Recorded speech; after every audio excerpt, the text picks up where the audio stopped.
অন্য ধর্মের প্রতি সব সময় ইসলাম সহনশীল, টলারেন্স। যদি আপনি দেখতে চান ইসলামের নবী বিশ্ব নবীর দিকে তাকান। আমরা তো সংখ্যালঘুদের রাইটস প্রোটেক্ট করার জন্য কত আইন বানাই, কত বৈঠক করি, কত সংবাদ সম্মেলন করি। বিষ্ণু সাল্লাল্লাহু আলাইহি ওয়াসাল্লাম সংখ্যালঘুদের রাইটস এর ব্যাপারে, অধিকারের ব্যাপারে যে কথা বলেছেন, শুনলে আপনি অবাক হয়ে যাবেন। আপনি নামাজি, আপনি মুসল্লি, আপনি হাজী সাহেব, তাহাজ্জুদ পড়তে পড়তে কপালে দাগ ফেলে দিছেন। আপনার প্রতিবেশী হিন্দু, ভাবছেন আমার তো পাওয়ার আছে, ওর জমিটা দখল করি। খবরদার, বিশ্বনবী বলেন কোন সংখ্যালঘুর উপর যদি কেউ আক্রমণ করে, তার প্রাপ্য তাকে না দিয়ে যদি তাকে ঠকায়, তার উপর জুলুম করে, তার সম্পদ যদি কেড়ে নেয়, আমি নবী, তুমি মুসলিম হইতে পারো, মুসল্লি হইতে পারো, তার পক্ষে তোমার বিপক্ষে আল্লাহর দরবারে বাদী হয়ে দাঁড়াবো।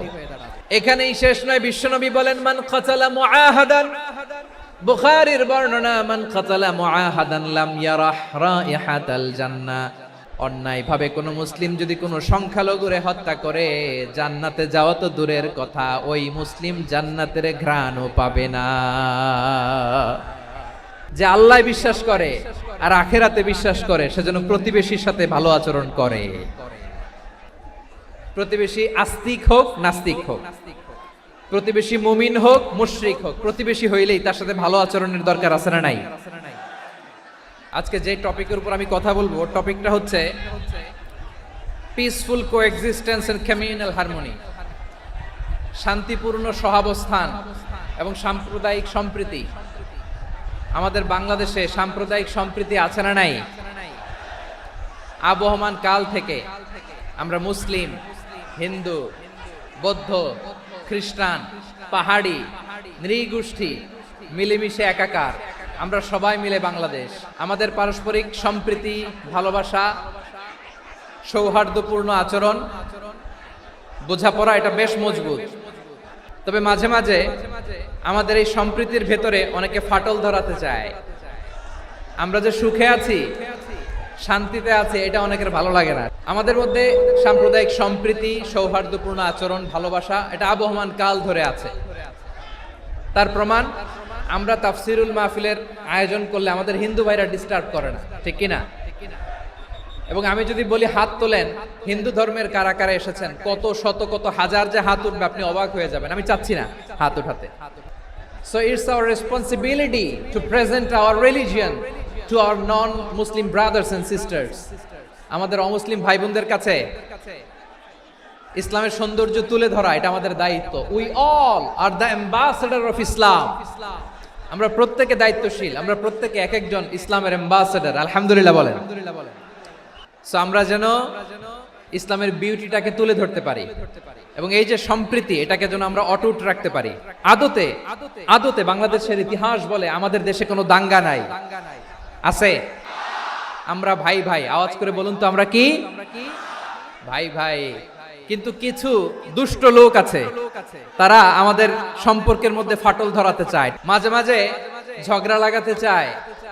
দেখবেন পত্রপত্রিকায় দেখা যায় বিভিন্ন ধর্মীয় উপাসনালয়গুলোতে হামলা চালানো হয়। এগুলো রাজনৈতিক উদ্দেশ্য প্রণোদিত, এগুলোর সাথে ইসলামের কোনো সম্পর্ক নাই।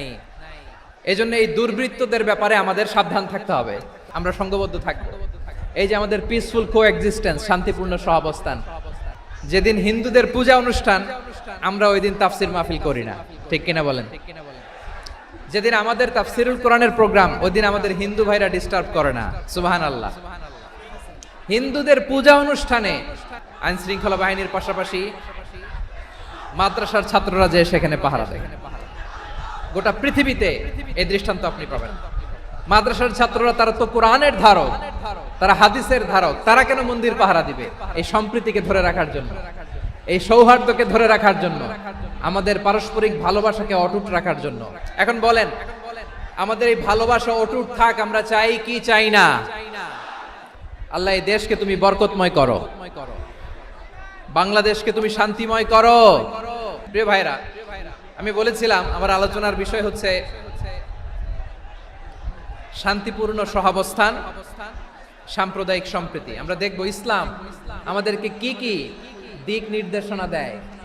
আল্লাহ রাব্বুল ইজ্জা ওয়াল জালাল তিনি ইরশাদ করছেন, ওয়ালা তাসুব্বুল্লাযীনা يدعون من دون الله فيسبوا الله عدوا بغير علم كذلك زينا لكل أمة عملهم ثم إلى ربهم مرجعهم فينبئهم بما كانوا يعملون رب العالمين বলেন গোলাম ও আমার ইমানদার বান্দারা শোনো শোনো লা তাসুবুল্লাযীনা ইয়াদউনা মিন দুনিল্লাহ ফায়াসুবুল্লাহা আদওয়াম বিগাইরি ইলম ও আমার বিশ্বাসী বান্দারা যারা আল্লাহকে ব্যতি রেখে দেব দেবীর পূজা করে তোমরা খবরদার তাদের গালি দিও না যদি ওই দেবতাদেরকে গালি দাও তাহলে ভুলবশত শত্রুতাবশত তারা তোমাদের রব আল্লাহকে গালি দেবে ঠিক কি না তোমরা যদি তাদের দেবতাদের গালি দাও ওরা রেগে তোমার আল্লাহরে গালি দিবে তাহলে আল্লাহরে গালি খাওয়ানোর কারণ হয়ে গেলাম আমি রব্বুল আলামিন বলেন খবরদার দেবতাদেরকে গালি দিও না তাহলে ওরা তোমার রব আল্লাহরে গালি দেবে প্রতিটি জাতির জন্য তাদের কাজকে আমি আল্লাহ সুশোভিত করে রেখেছি তারা সবাই একদিন আমার কাছেই ফিরে আসবে এরপর আমি রব্বুল আলামিন তাদের আমলনামা তাদেরকে জানিয়ে দেব সুবহানাল্লাহ পড়ে তাহলে প্রিয় ভাইরা ইসলাম আমাদেরকে শিখায় সূরাতুল আনআমের 108 নম্বর আয়াত থেকে আমরা বুঝলাম কোন ধর্মকে ছোট করা যাবে না অন্য ধর্মকে ছোট করা মানে ইসলামকে ছোট করা আর অন্য ধর্মের দেবতাকে যদি আপনি গালি দেন ওরা ইসলাম থেকে দূরে সরে যাবে যাও ইসলামের প্রতি আকৃষ্ট হয়েছিল আর কোনোদিন ইসলামের ধারে কাছে আসবে না আওয়াজ করে বলেন ঠিক কিনা এজন্য কখনো কোনোদিন অন্য ধর্মের দেবতাদেরকে গালি দেয়া যাবে না অন্য ধর্মের কোন দেবতাদেরকে আমরা গালি দিব না বরং ইসলামের beauty the beauty of Islam ইসলামের সৌন্দর্যকে আমরা তুলে ধরব আমরা যদি বিশ্বনবী সাল্লাল্লাহু আলাইহি ওয়াসাল্লামের জীবনের দিকে তাকাই তাহলে আমি দেখব বিষ্ণু ঈসা ইসলাম মক্কাতে কিংবা মদিনাতে অন্য ধর্মের লোকদের সাথে খুব পিসফুলি লাইফ লিড করেছেন হোক মুশরিক হোক খ্রিস্টান হোক ইহুদি বিশ্বনবী সবার সাথে মিলেমিশে ছিলেন আলহামদুলিল্লাহ বলেন ইসলাম হচ্ছে পিসফুল রিলিজিয়ন অন্য ধর্মের প্রতি সহনশীলতার সবক ইসলাম আমাদেরকে দেয় কিন্তু প্রতিটি মুসলিমের এটা মনে রাখতে হবে আল্লাহর কাছে পছন্দনীয় গ্রহণযোগ্য ধর্ম জীবনাদর্শ একটি সেটা হচ্ছে ইসলাম এজন্য রব্বুল আলামিন বলেন ইন্নাদ-দীনা ইনদাল্লাহিল ইসলাম আল্লাহর কাছে মনোনীত গ্রহণযোগ্য অ্যাকসেপ্টেড ধর্ম মতাদর্শ একটা সেটা হলো ইসলাম ইসলাম ছাড়া অন্য কোনো ধর্ম যদি কেউ তালাশ করে তার ওই ধর্ম আল্লাহ গ্রহণ করবে না ومن يبتغي غير الإسلام دينا فلن يقبل منه وهو في الآخرة من الخاسرين Whoever seek anything except Islam that won't be accepted from him and he will be loser in the day of judgment কিয়ামতের দিন ইসলাম ছাড়া কেউ যদি অন্য কোনো ধর্ম তালাশ করেছে দুনিয়াতে তার এই মতাদর্শ গ্রহণ করা হবে না and he will be loser ক্ষতিগ্রস্ত হাই হাই কোম্পানির ম্যানেজার ওর আমও শেষ সালাও শেষ প্রত্যেক নামাজ শেষে আমরা আল্লাহরে বলি আল্লাহ রাদিতু বিল্লাহি রাব্বা ওয়া বিল ইসলামি দীনা ওয়া বি মুহাম্মাদিন নাবিয়ান ওয়া রাসূলা ও আল্লাহ তোমারে রব হিসেবে পেয়ে আমরা খুশি ও আল্লাহ ইসলামকে ধর্ম হিসেবে পেয়ে আমরা খুশি বিশ্বনবীকে আমাদের রাসূল পেয়ে আমরা খুশি ইসলাম ছাড়া অন্য কোনো ধর্ম আমরা গ্রহণ করব না আল্লাহর কাছে অ্যাকসেপ্টেড রিলিজিয়ন একটা সেটা ইসলাম তো বিশ্বনবী সাল্লাল্লাহু আলাইহি ওয়াসাল্লাম মক্কাতে কিংবা মদিনাতে খুব পিসফুলি এক্সিস্ট করেছেন যে কোনো ধর্মের সাথে মিলেমিশে চলেছেন তার প্রমাণ আমরা যদি রাসূল সাল্লাল্লাহু আলাইহি ওয়াসাল্লামের বায়োগ্রাফির দিকে তাকাই তাহলে দেখব তিনি মুশরিকদের সাথে পিস ট্রিটি করেছেন শান্তি চুক্তি পিস ট্রিটি পিস এগ্রিমেন্ট আপনারা হুদাইবিয়ার সন্ধির নাম শুনেছেন 6ষ্ঠ হিজরিতে বিষ্ণু ঈসা ইসলাম মুশরিকদের সাথে এই ট্রিটি করেছেন চুক্তি আমরা তো মুসলমান বসতে পারি না আমরা দুই মুসলিম ভাই একসাথে বসে চা খেতে পারি না গল্প করতে পারি না বিষ্ণু ঈসা ইসলাম মুশরিকদের সাথে ট্রিটি করেছেন হুদাইবিয়ার সন্ধি এই সন্ধির আগে মক্কা থেকে কেউ মদিনায় যেতে পারে না, মদিনা থেকে কেউ মক্কায় যেতে পারে না, কিন্তু এই সন্ধির পরে ট্রাফিক স্বাভাবিক হয়ে গেল। মক্কার লোকেরা মদিনায় আসতে পারে, মদিনার লোকেরা মক্কায় আসতে পারে। এটাকে বলে সুলহে Hudaybiyyah, the peace agreement of Hudaybiyyah, শান্তি চুক্তি। আমরা পৃথিবীতে এখন অনেক শান্তি চুক্তির নাম শুনি, এগুলো সব the piece treaty of Hudaibiya থেকে কপি করা। আল্লাহু আকবার। মক্কার পার্ট গেল, পিস এগ্রিমেন্ট করলেন, শান্তি চুক্তি। বিষ্ণু ইসলাম মদিনায় যে কি করলেন? মদিনায় যে বিষ্ণু ইসলাম মদিনা চার্টার করলেন, মদিনা সনদ, সাহিফাতুল মদিনা, এটার বলে মদিনা চার্টার। যে ওয়েস্টে, ইউরোপে, আমেরিকাতে তারা অনেক চার্টার করে, এই সব চার্টার মদিনা চার্টার থেকে কপি করা। আওয়াজ করে পড়েন সুবহানাল্লাহ। বিষ্ণু ইসলাম মদিনায় গেলেন, মদিনাতে মুসলিম, মুশরিক, ইহুদি, এই তিন ধর্মের লোক মিলে সব স্টেক হোল্ডার যারা আছে সবাইকে নিয়ে বিষ্ণু ইসলাম মদিনা চার্টার করলেন, মদিনা সনদ। পড়েন সুবহানাল্লাহ। শুধু তাই নয়, মক্কাতে বিশ্বনবী পিস এগ্রিমেন্ট করলেন, শান্তি চুক্তি মুশরিকদের সাথে। মদিনাতে যে বিশ্বনবী মদিনা চার্টার করলেন, মদিনা সনদ করলেন ইহুদিদের সাথে। আবার মদিনাতে বিশ্বনবী ইহুদিদের সাথে পিস ডায়ালগ করলেন, ইন্টারফেথ ডায়ালগ করলেন, আন্তধর্মীয় সংলাপ করলেন, যেই সংলাপের মূল ভিত্তি ছিল তাওহীদ। বিশ্বনবী ইহুদিদেরকে ডাকলেন, আহ্বান করলেন, কুল ইয়া আহলাল কিতাবি তাআলাউ ইলা কালিমাতিন সাওয়াইন বাইনানা ওয়া বাইনাকুম আল্লা না'বুদা ইল্লাল্লাহ ولا نشرك به شيئا ولا يتخذ بعضنا بعضا أربابا من دون الله فإن تولوا فقولوا اشهدوا بأننا مسلمون। বিশ্বনবী মদিনার ইহুদিদের ডেকে বললেন, ও ইহুদিরা, শোনো শোনো, আসো এমন একটা আদর্শের প্রশ্নে আমরা একত্রিত হই, যে আদর্শের প্রচার তোমাদের নবীরাও করেছে, আমিও করি, যে আদর্শের কথা তোমাদের পবিত্র ধর্মগ্রন্থগুলোতে আছে, আমার কোরআনেও আছে, সেটা হলো তাওহীদ। আমরা এক আল্লাহ ছাড়া কারো ইবাদত করব না, আল্লাহর সাথে কাউরে শরীক করব না, আল্লাহ ছাড়া কাউরে রব মানব না। পড়েন সুবহানাল্লাহ। তাহলে আমার প্রিয় লালমনিরহাটের ভাইরা, মদিনাতে যে তিনি মদিনা চার্টার করলেন, মদিনা সনদ, পিস ডায়ালগ করলেন, শান্তির সংলাপ, ইন্টারফেথ ডায়ালগ করলেন, আন্তধর্মীয় সংলাপ, যার ভিত্তি ছিল তাওহীদ। তাহলে অন্য ধর্মের প্রতি সব সময় ইসলাম সহনশীল, টলারেন্স। যদি আপনি দেখতে চান ইসলামের নবী বিশ্ব নবীর দিকে তাকান, ঠিক কিনা বলেন? আমরা তো সংখ্যালঘুদের রাইটস প্রোটেক্ট করার জন্য কত আইন বানাই, কত বৈঠক করি, কত সংবাদ সম্মেলন করি। বিষ্ণু সাল্লাল্লাহু আলাইহি ওয়াসাল্লাম সংখ্যালঘুদের রাইটসের ব্যাপারে, অধিকারের ব্যাপারে যে কথা বলেছেন, শুনলে আপনি অবাক হয়ে যাবেন। বিশ্বনবী বলেন, আলা মান যালামা মুআহাদান আও ইনতাকাসাহু আও কাল্লাফাহু ফাওকা তাআতিহি আও আখাযা মিনহু শাইআন বিগাইরি তিবি নাফসিন ওয়া আনা হাজিজুহু ইয়াউমাল কিয়ামা। খবরদার, জেনে রাখো, কেউ যদি কোনো সংখ্যালঘুর উপরে অত্যাচার করে, কোন সংখ্যালঘুর প্রাপ্য থেকে যদি কেউ কাউকে ঠকায়, সংখ্যালঘুর উপর যদি কেউ কষ্ট দেয়, কোন সংখ্যালঘুর সম্পদ যদি কেউ জোর করে কেড়ে নেয়, আমি কিয়ামতের দিন বিশ্বনবী ওই সংখ্যালঘুর পক্ষে আর ওই মুসলমানদের বিপক্ষে বাদী হয়ে দাঁড়াবো। আল্লাহু আকবার। আপনি নামাজি, আপনি মুসল্লি, আপনি হাজী সাহেব, তাহাজ্জুদ পড়তে পড়তে কপালে দাগ ফেলে দিছেন, আপনার প্রতিবেশী হিন্দু, ভাবছেন আমার তো পাওয়ার আছে, ওর জমিটা দখল করি। বিশ্বনবী বলেন, কিয়ামতের দিন ওই হিন্দুর পক্ষে তোর বিরুদ্ধে আমি বাদী হয়ে দাঁড়াবো। পৃথিবীর কোন ধর্মে এরকম স্টেটমেন্ট পাবেন? পাবেন?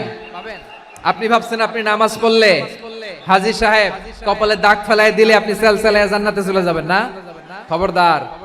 বিশ্বনবী বলেন, কোন সংখ্যালঘুর উপর যদি কেউ আক্রমণ করে, তার প্রাপ্য তাকে না দিয়ে যদি তাকে ঠকায়, তার উপর জুলুম করে, তার সম্পদ যদি কেড়ে নেয়, আমি নবী, তুমি মুসলিম হইতে পারো, মুসল্লি হইতে পারো, তার পক্ষে তোমার বিপক্ষে আল্লাহর দরবারে বাদী হয়ে দাঁড়াবো। যে নবীর সুপারিশ ছাড়া জান্নাতের গেটও দেখা যাবে না, ওই নবী যদি বলে তোর বিপক্ষে আমি বাদী হয়ে দাঁড়াবো, ওই জান্নাতে আর ঢোকার কোনো সুযোগ আমাদের থাকবে?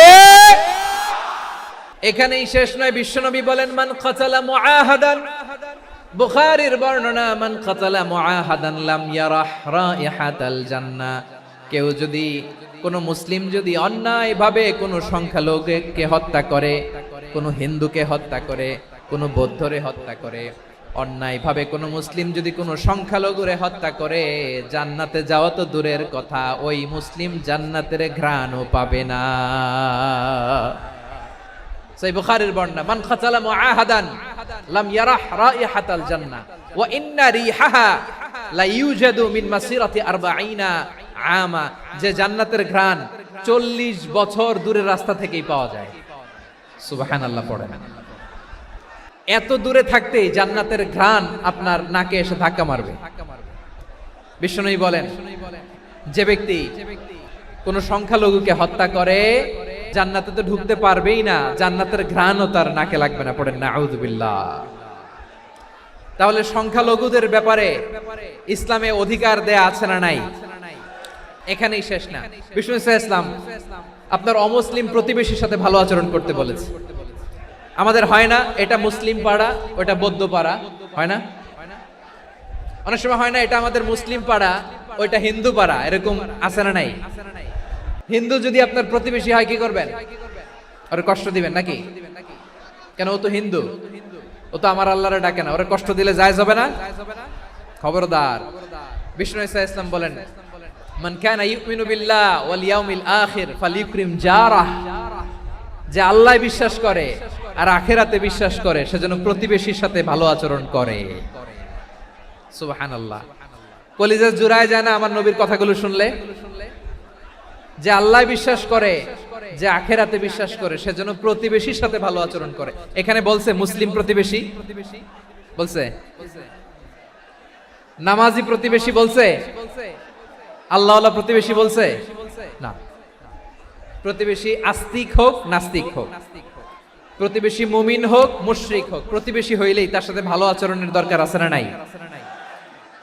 বিষ্ণু ইসলাম ওনার ইহুদি প্রতিবেশীর বাসায় যেতেন। কোন প্রতিবেশী?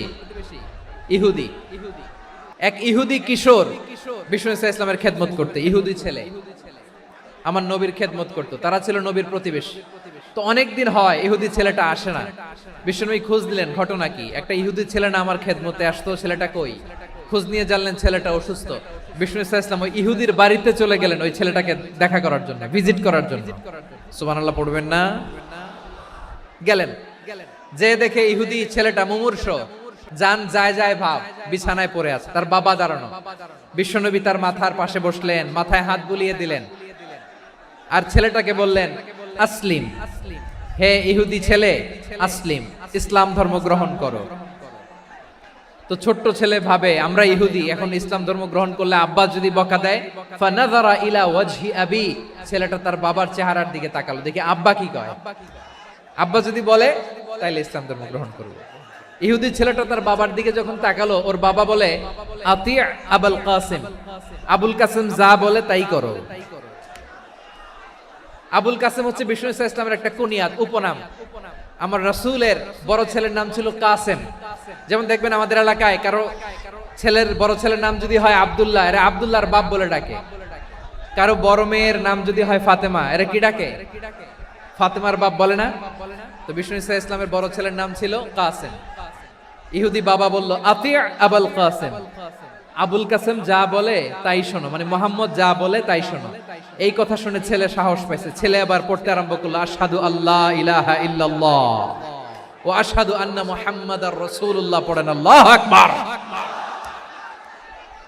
বিশ্বনবীর আহ্বান শুনে ওই আহ্বানে সাড়া দিয়ে ইহুদি ছেলে শাহাদা পড়ে মুসলমান হয়ে গেল। তার হৃদয়টারে ইমানের নূর দিয়ে আলোকিত করে দিল কে? প্রিয় ভাইরা, এবার রাসূল সাল্লাল্লাহু আলাইহি ওয়াসাল্লাম বের হয়ে আসলেন ঘর থেকে, আর বললেন আলহামদুলিল্লাহিল্লাযী আনকাযাহু মিনান নার। প্রশংসা সে আল্লাহর, যে আল্লাহ জাহান্নামে চলে যাচ্ছিল প্রায় এমন একটা লোককে মুহূর্তের মধ্যে কালেমায়ে শাহাদাতের বদৌলতে জান্নাতি বানায় দিলেন। আওয়াজ করে পড়েন সুবহানাল্লাহ। এই হাদিস থেকে আমরা কি শিখলাম? What is the moral of the story? এক নম্বর স্টোরি হলো, প্রতিবেশী ইহুদি হোক হিন্দু হোক, যাবেন, সুসম্পর্ক রাখবেন, উপহার দিবেন, বিপদে পাশে দাঁড়াবেন, তাইলেই তো আপনাদের প্রতি, মুসলমানদের প্রতি তারা আকৃষ্ট হবে, ঠিক কিনা বলেন? আপনি যদি হিন্দুদের সাথে বৌদ্ধদের সাথে নাই মিশেন, নাস্তিকের কাছে নাই যান, তো ইসলামের সৌন্দর্যটা ওরা বুঝবে কেমনে? আমার অনেক হিন্দু পরিচিত ভাই আছে, ওরা আমাদের ইফতারির প্রোগ্রামে এসে একসাথে ইফতারি করে। অনেক মদখোর আমার সাথে বসে একসাথে ডিনার করে, হাফ প্যান্ট পরা, গলায় স্বর্ণের চেইন, হাতে স্বর্ণের ব্রেসলেট, আইসা আমার সাথে ডিনার করছে, আছে এরকম। গাঁজাখোর, আমি বলে আসো, welcome welcome to my dinner, আসো বসো, বসলেই তো আমি ওর ডিএনএ, চিন্তার ডিএনএ চেঞ্জ করে দেওয়ার সুযোগ পাবো, চিল্লায় বলো ঠিক কি না? আসতে হবে আমার কাছে। The door of Islam is open 24/7. সব সময় আমাদের ইসলামের দরজা আমার অমুসলিম ভাইদের জন্য খোলা আছে না নাই?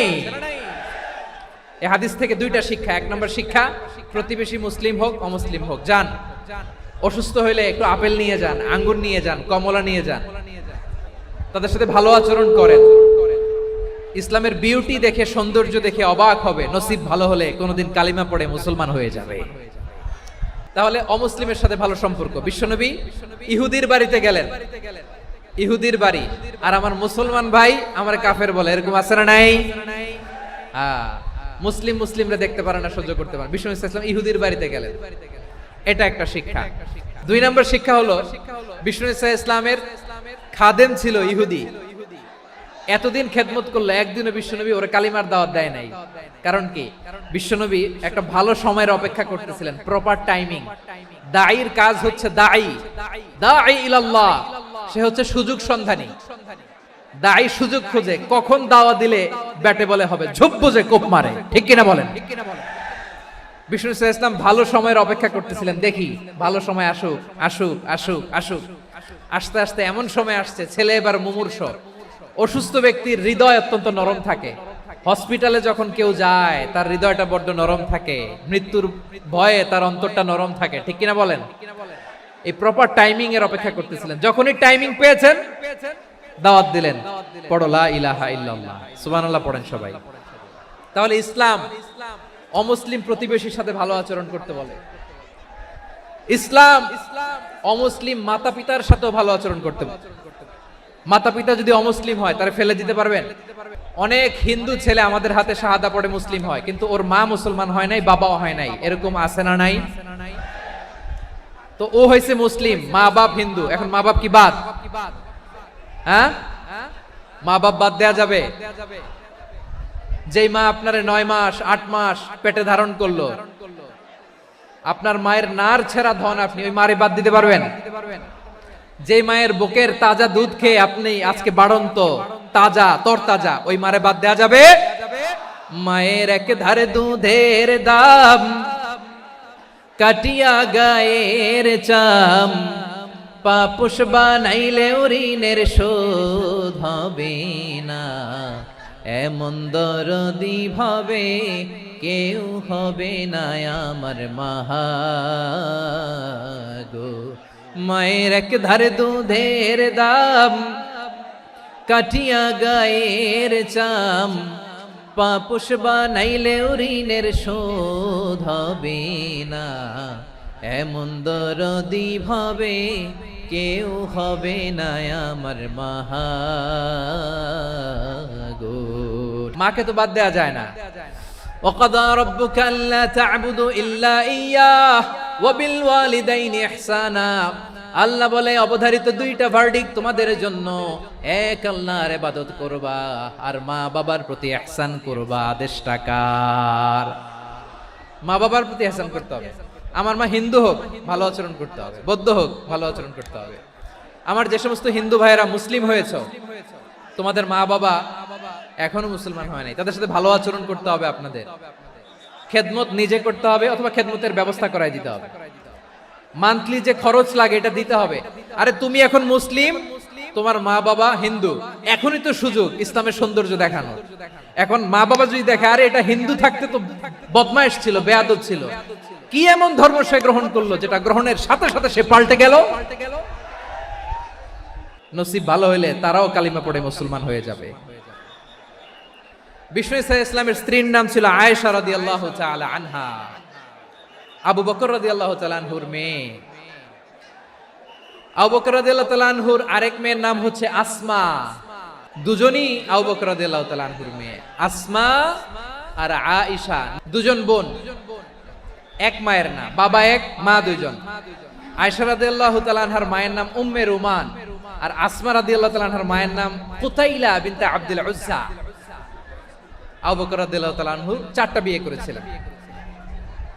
তো একই ঘটনা ঘটেছে এই ফ্যামিলিতে। আসমা ইসলাম ধর্ম গ্রহণ করে মুসলিমা, কিন্তু তার মা কুতাইলা মুশরিকা।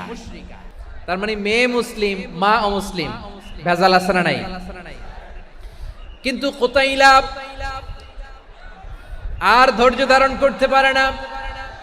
নার ছেড়া ধন, কলিজার টুকরা ধন, কলিজার টুকরা সন্তান আসমারে দেখতে বড্ড মন চায়। সাইয়েদনা আসমা রাদিয়াল্লাহু তাআলা আনহা মক্কা থেকে হিজরত করে মদিনায় চলে গেলেন হুদাইবিয়ার পর। যখন মক্কা মদিনা ট্রাফিক স্বাভাবিক হলো, মক্কার লোক মদিনায় যায়, মদিনার লোক মক্কায় আসে। কুতাইলা কলিজার টুকরা সন্তান আসমারে দেখার জন্য কিছু উপহার নিয়ে বিশাল মরুপথ পাড়ি দিয়ে মক্কা থেকে মদিনায় যায়। সুবহানাল্লাহ বলেন। এখন মা আসছে মেয়ের সাথে দেখা করতে, মেয়ে তো আর দেখা দেয় না। মেয়ে ভাবছে আমার মা তো মুশরিকা, অপবিত্রা, তার সাথে কি দেখা দেয়া যাবে? বিশ্বনবীর দরবারে চলে গেলেন। কি সৌভাগ্যবান ছিল তারা, মাসলা জানার দরকার হলেই নবীর দরবারে চলে যেত। ঘরে বউয়ের সাথে ঝগড়া হলে নবীর দরবারে চলে যেত। অনেক সাহাবী বলে আমার পেটে ক্ষুধা লাগলো আমি নবীর কাছে চলে যেতাম, কারণ নবীর চেহারার দিকে তাকালেই আমার পেটের ক্ষুধা মিটে যেত।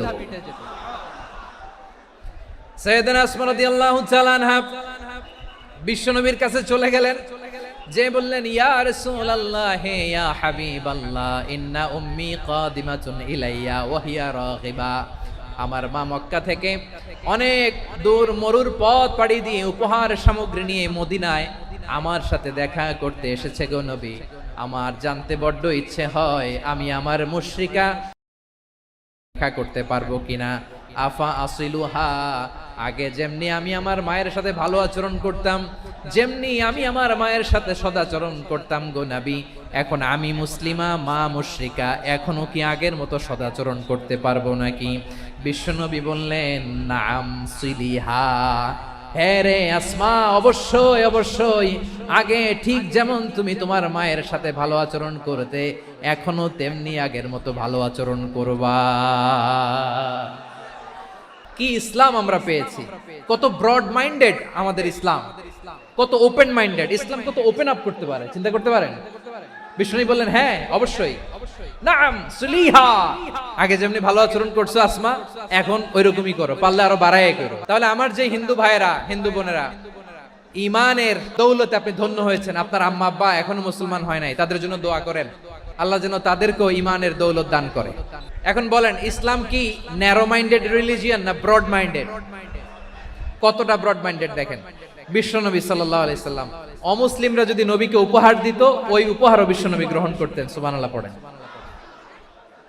আপনার অমুসলিম বন্ধু যদি উপহার দেয় সেটাও আপনি নিতে পারবেন, যেটা নেওয়া জায়েজ। কিন্তু আপনার বন্ধু যদি আপনার মদের বোতল দেয়, নিতে পারবেন না। হালাল যে কোনো জিনিস নিতে পারবেন। বিশ্বনবী সাল্লাল্লাহু আলাইহি ওয়াসাল্লাম অমুসলিমদের দেয়া হাদিয়া গ্রহণ করতেন।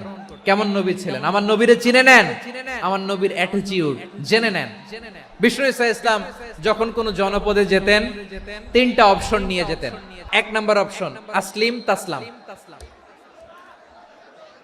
নতুন এলাকায় গেলে বলতেন আসলিম তাসলাম, ইসলাম ধর্ম গ্রহণ করো, শান্তিতে থাকবা, আমার ভাই হয়ে যাবা, আমরা ভাই ভাই, ইসলাম মানো, আমরা ভাই ভাই। যদি বলে না ইসলাম মানবো না, ওকে, অপশন নাম্বার 2, মুসলিম হওয়ার দরকার নাই, লা ইকরাহা ফিদ্দিন, ইসলামে কোনো বাড়াবাড়ি নাই, খ্রিস্টান আছো থাকো, বৌদ্ধ আছো থাকো, ইহুদি থাকতে চাও থাকো, কিন্তু আমরা যেহেতু রিজিওনাল সুপার পাওয়ার, আমাদের আন্ডারে থাকো, ট্যাক্স দিয়া থাকো, এটার বলে জিজিয়া। আলেম যারা আছেন বুঝবেন এটার আরবিতে কি বলে, জিজিয়া। You pay us the tax, we will give you the security.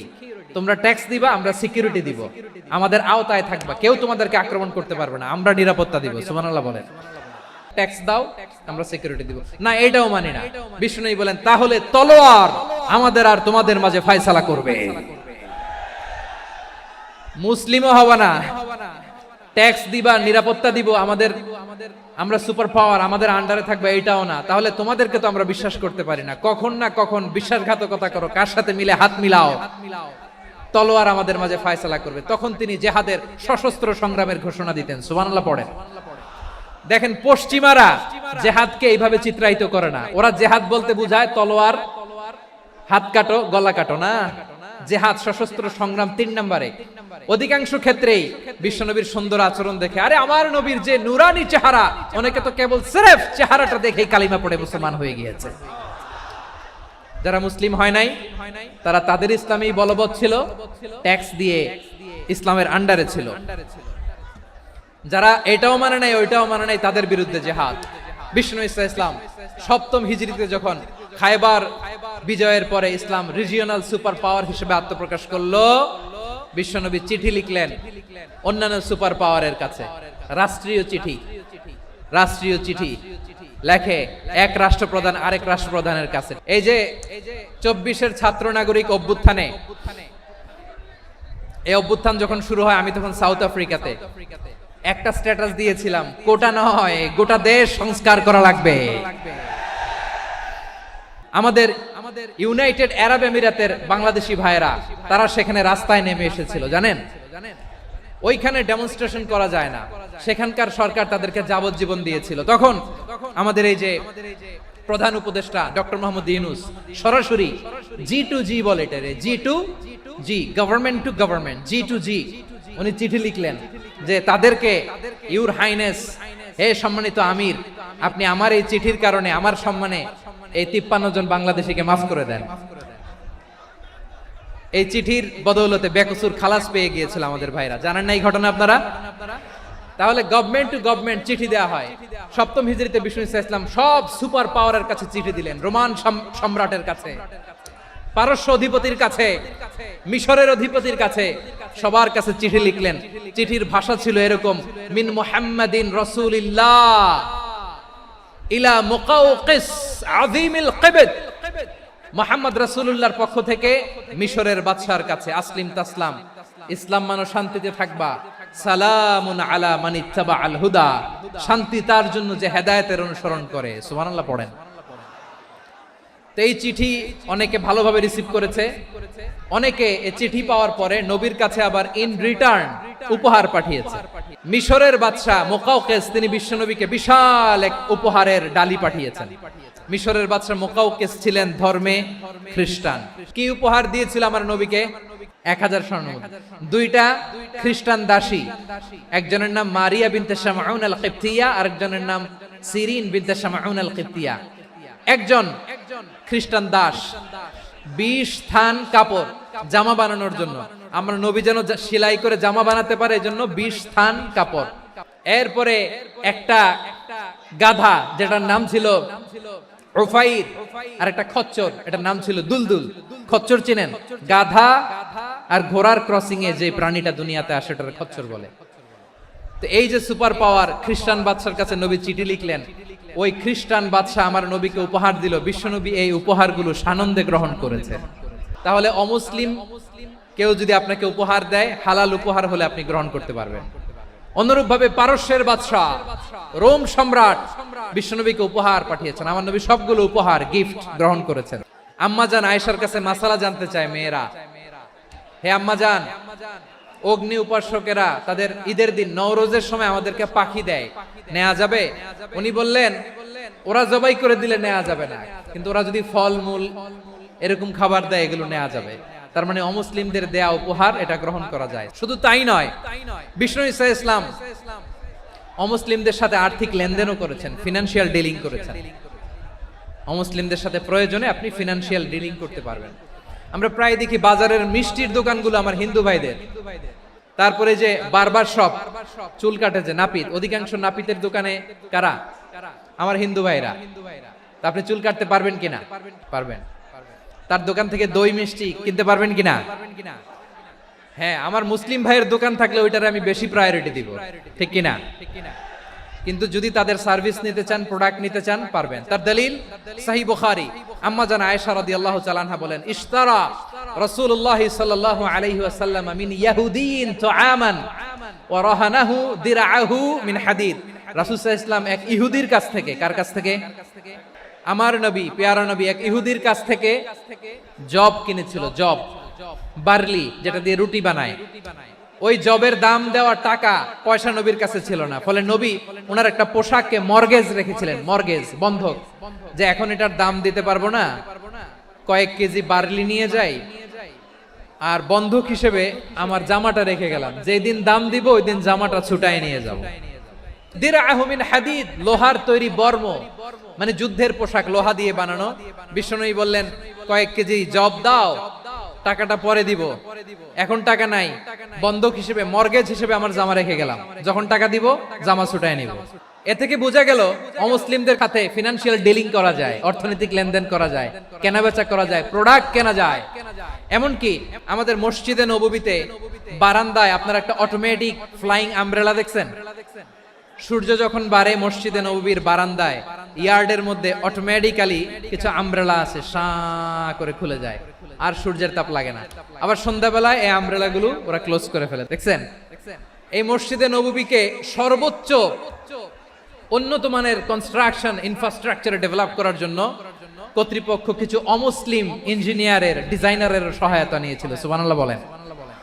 কোন দলিলের ভিত্তিতে? এই দলিলের ভিত্তিতে যে বিষ্ণু ঈসা ইসলাম অমুসলিমদের সাথেও লেনদেন করেছেন। আওয়াজ করে বলতে হবে আল্লাহু আকবার। শুধু তাই নয়, ইন কেস অফ ইমার্জেন্সি, প্রয়োজনে ইসলামের খাতিরে, ইসলামকে সামনের দিকে এগিয়ে নিয়ে যাওয়ার জন্য অমুসলিমদের সাপোর্ট নেওয়া জায়েজ আছে। সুবহানাল্লাহ বলেন। অমুসলিমদের সাপোর্ট নেয়া, তাদের থেকে অর্থ নেয়া, পলিটিক্যাল সাপোর্ট, পলিটিক্যাল অ্যাসাইলাম নেওয়া জায়েজ আছে। আমাদের অনেক বিশ্ববরেণ্য দায়ীরা আমেরিকায় অস্থায়ীভাবে অ্যাসাইলাম নিয়ে থাকে, নিজের দেশে গেলে ফাঁসিতে ঝুলাই দিবে। যুগ যুগ ধরে দায়ীদের উপর এরকম অত্যাচার আর নির্যাতন আছে না নাই? মিশরের অনেক দায়ীরা পাশ্চাত্যে যেয়ে থাকে, এই যে তারা পলিটিক্যাল অ্যাসাইলাম নিয়ে থাকে, রাজনৈতিক আশ্রয়, এটা জায়েজ আছে না? এটা যে জায়েজ আছে তার প্রমাণ স্বয়ং বিশ্বনবী সাল্লাল্লাহু আলাইহি ওয়াসাল্লাম পলিটিক্যাল সাপোর্ট নিয়েছিলেন অমুসলিমদের কাছ থেকে। আমার ভাইরা, বিশ্বনবীর বয়স তখন প্রায় 51 বছর। কত বছর? বিশ্বনবীর সবচেয়ে কাছের মানুষ খাদিজা রাদিয়াল্লাহু তাআলা আনহা ইন্তেকাল করেছেন। বিশ্বনবী বড্ড কষ্ট পেলেন, হৃদয়টা ভেঙে খান খান।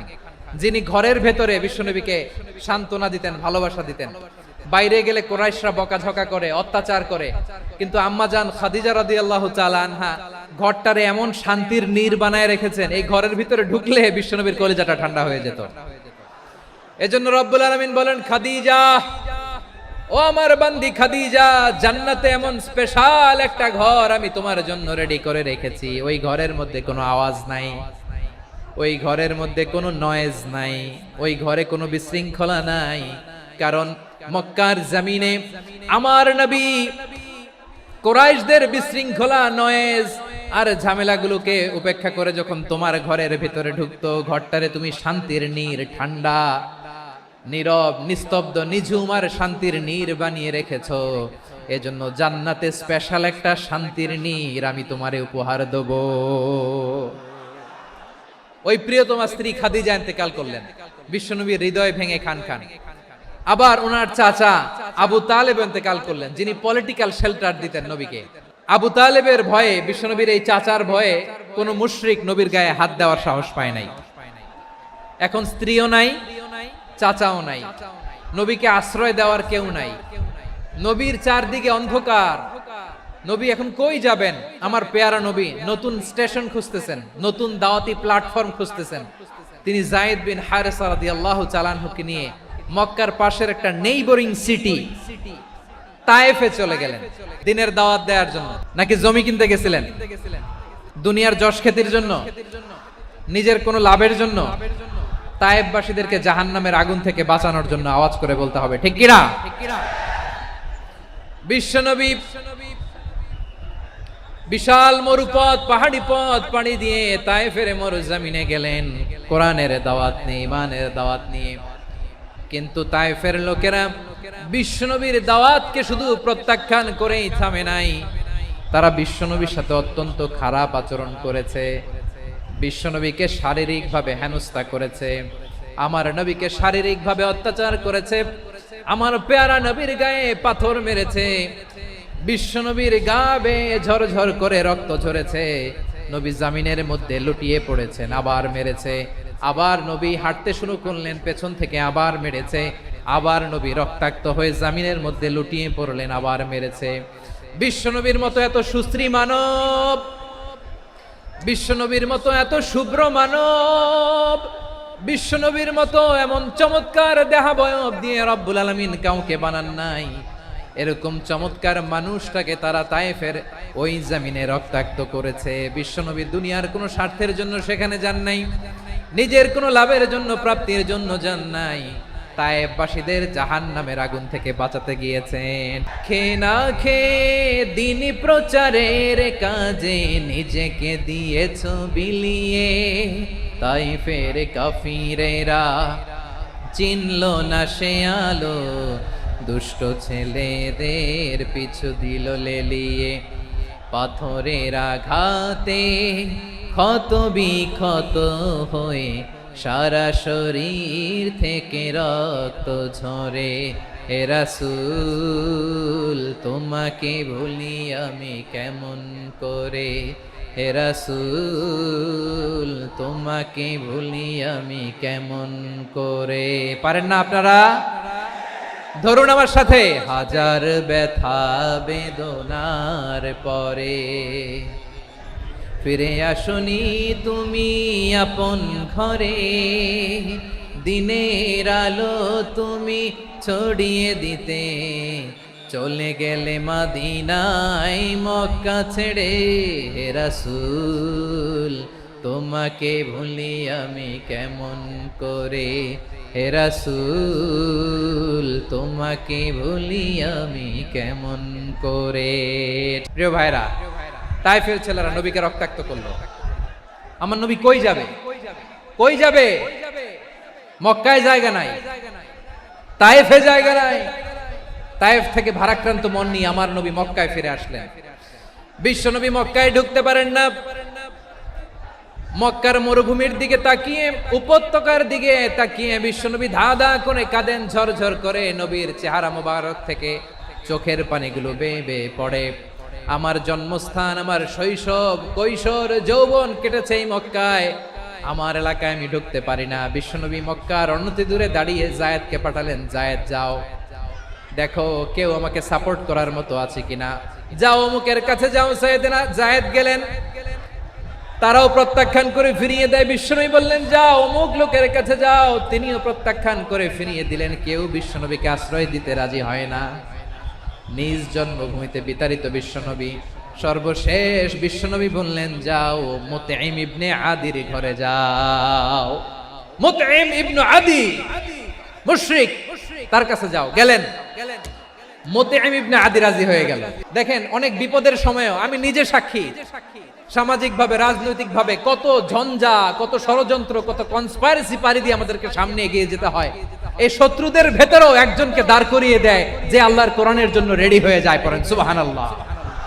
মুতঈম ইবনে আদি, আল্লাহ তার মনকে নরম করে দিলেন। মুতঈম বলে মুহাম্মদ আমি তোমাকে আশ্রয় দিব। তার দুই ছেলেকে পাঠালেন, যাও খোলা তলোয়ার নিয়ে, স্কট দিয়ে, গার্ড অফ অনার দিয়ে মুহাম্মদকে মক্কায় ঢুকাও, আর বলো আমি আমান দেব। আমান কি দিব? আমান মানে সিকিউরিটি, নিরাপত্তা।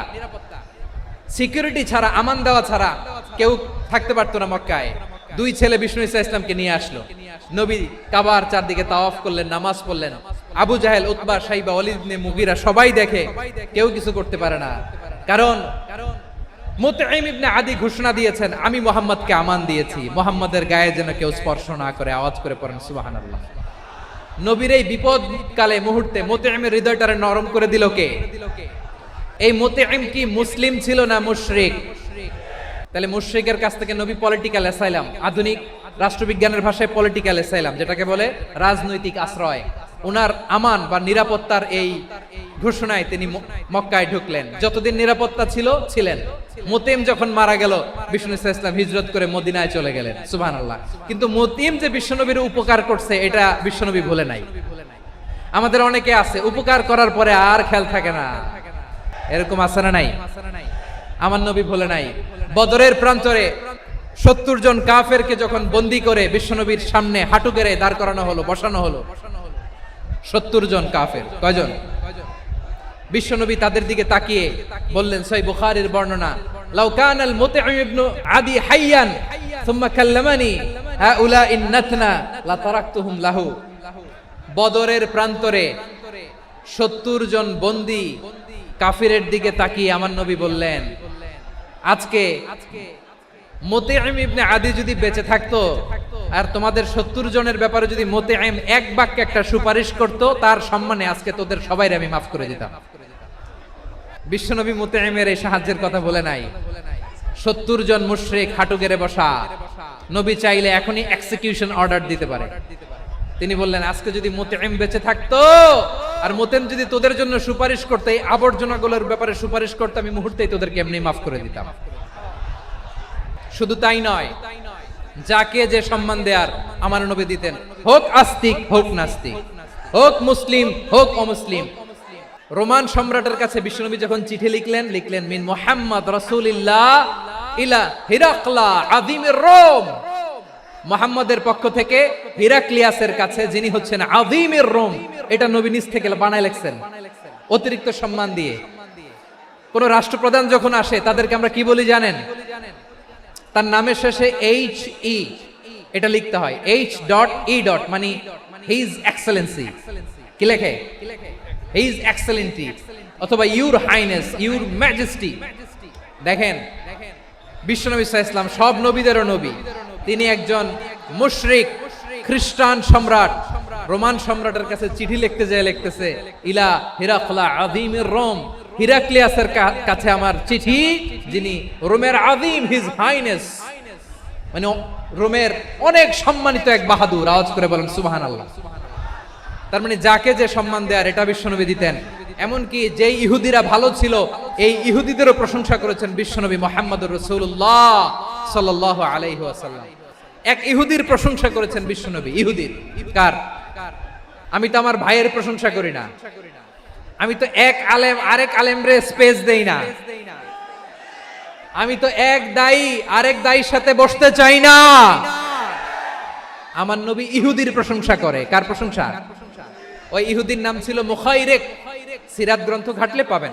তিনি বলেছেন মুখাইরিক খাইরু ইয়াহুদ, মুখাইরিক is the best of the Jews. জুইশদের মধ্যে সে সবচেয়ে ভালো। কেন প্রশংসা করলেন তার? এর কারণ মদিনা চার্টারে কথা ছিল সব ধর্মের মুসলিম, মুশরিক, ইহুদিরা মিলে মদিনাকে রক্ষা করবে।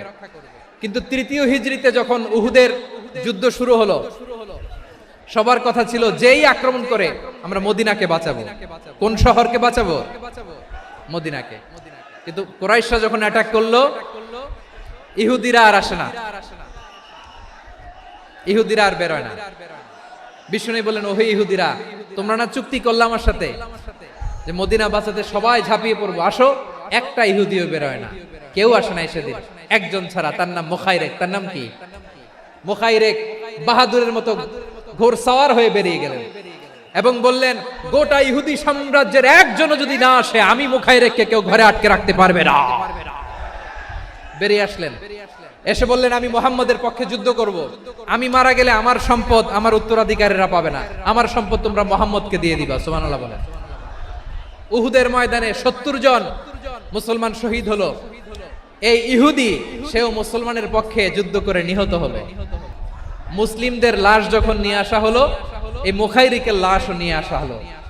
মুসলিমদের লাশের পাশে মুখাইরিকের লাশ দেখে বিশ্বনবী মুখাইরিকের প্রতি অনেক খুশি হলেন। আর বিশ্বনবী খুশি হয়ে বললেন, মুখাইরিক খায়রু ইয়াহুদ, মুখাইরিক যদিও তুমি ইহুদি, তারপরে তুমি সব ইহুদিদের মধ্যে সেরা ইহুদি। পড়েন সুবহানাল্লাহ। আমার নবী ইহুদিকেও সম্মান দিতে কার্পণ্য করে নাই। আওয়াজ করে বলেন আল্লাহু আকবার। এজন্য অমুসলিম হইলেই তারা আমাদের শত্রু নয়। শত্রু কারা? যে সমস্ত অমুসলিম আমাদেরকে নিশ্চিহ্ন করে দিতে চায়, যে সমস্ত অমুসলিম আমাদের ভূখণ্ড থেকে আমাদেরকে তাড়িয়ে দিতে চায়, যে সমস্ত অমুসলিম আমার ধর্ম নিয়ে তুচ্ছতাচ্ছিল্য করে চিল্লায় বলেন ঠিক কিনা, তারা আমাদের শত্রু। সাধারণ অমুসলিমরা আমার শত্রু নয়। এই যে হিন্দুরা থাকে, এরা আমার ভাই, বৌদ্ধরা আমার ভাই, খ্রিস্টানরা আমার ভাই, ইহুদিরা আমার ভাই। তারা দিনী ভাই নয়, তারা মায়ের পেটের ভাই নয়, তারা মানবিক দিক থেকে ভাই। ও মানুষ, আমিও মানুষ। ইসলাম মানুষকে সম্মান করে। সাধারণ মুসলিম আমাদের শত্রু নয়। আপনি জানেন নিউ ইয়র্কে, আমি তো নিউ ইয়র্কে ছিলাম অনেকদিন, ওখানে ফিলিস্তিনিদের পক্ষে যখন আমরা মিছিল করেছি, অনেক ইহুদি আমাদের সাথে মিছিলে দাঁড়িয়েছে। কারণ ওরাও জানে এই ভূখণ্ড ফিলিস্তিনিদের ভূখণ্ড। আওয়াজ করে বলো লালমনিরহাট ঠিক কি না? তো তারা কি আমাদের শত্রু? না। অনেক খ্রিস্টান আমাদের সাথে, আমাদের স্বার্থ রক্ষায় আমাদের পাশে দাঁড়িয়েছে। খেয়াল রাখবেন, হিন্দু আর হিন্দুত্ববাদ এক নয়, ইহুদি ধর্ম আর জায়নিজম এক নয়। এই যে ফিলিস্তিনের ভাইয়েরা, তারা তাদের স্বাধীনতা সংগ্রামের জন্য লড়াই করছে, করে যাচ্ছে, আমরা এটাকে সমর্থন জানাই। চিল্লায় বলো ঠিক কিনা? কাশ্মীরের ভাইয়েরা স্বাধীনতার জন্য সংগ্রাম করছে, আমরা সেই সংগ্রামকে সমর্থন জানাই। যারাই আমাদের ইসলামকে নিশ্চিহ্ন করতে চায়, তাদের বিরুদ্ধে আমাদের সংগ্রাম। ওই সমস্ত দুর্বৃত্তদের সাথে আমাদের কোনো সম্পর্ক নাই। আমরা যদি ঐক্যবদ্ধ থাকতে পারি, ওই দুর্বৃত্তরা চান্স পাবে না। আবু তালেব নবীর চাচা, মুশরিক, মারা গিয়েছে মুশরিক অবস্থায়, কিন্তু আজীবন আমার নবীকে আগলে রেখেছে, আমার নবীকে সাপোর্ট করেছে, ভালোবেসেছে। আবু জাহেল মুশরিক, মারা গিয়েছে মুশরিক হিসেবে, আজীবন আমার নবীর বিরুদ্ধাচারণ করেছে। আবু জাহেলের শক্তি, সামর্থ্য, স্ট্র্যাটেজি, প্ল্যান সব আমার নবীর বিরুদ্ধে ছিল। আবু জাহেলের কারণে একটা দিন শান্তিতে আমার নবী মক্কায় ঘুমাতে পারে নাই। চিল্লায় বলেন ঠিক কিনা? এজন্য রব্বুল আলামিন বলেন, লা ইয়ানহাকুমুল্লাহু আনিল্লাযীনা লাম ইউকাতিলুকুম ফিদ-দীনি ওয়া লাম ইখরিজুকুম মিন দিয়ারিকুম আন তাবাররুহুম ওয়া তুকসিতু ইলাইহিম ইন্নাল্লাহা ইউহিব্বুল মুকসিতিন।